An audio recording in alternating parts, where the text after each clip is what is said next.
Après avoir vu les manières de définir la droite dans le plan, on va maintenant voir comment établir son équation par un point et un vecteur normal.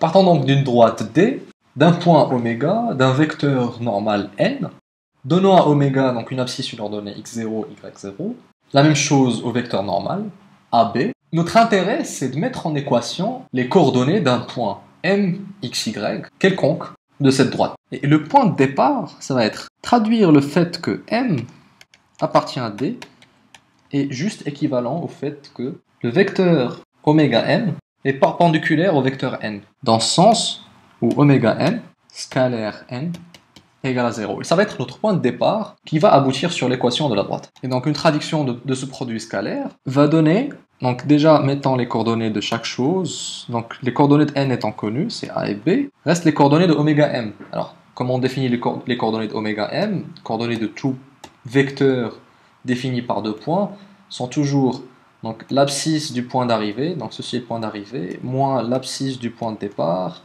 l'ordonnée du point d'arrivée, moins l'ordonnée du point de départ. Donc x moins x0, y moins y0, scalaire à b égale 0. Et le produit scalaire de deux vecteurs, c'est simplement la somme des produits de l'abscisse et de l'ordonnée.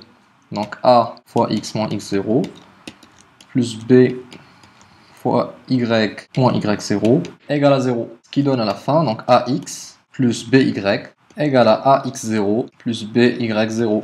Et ceci est l'équation de la droite.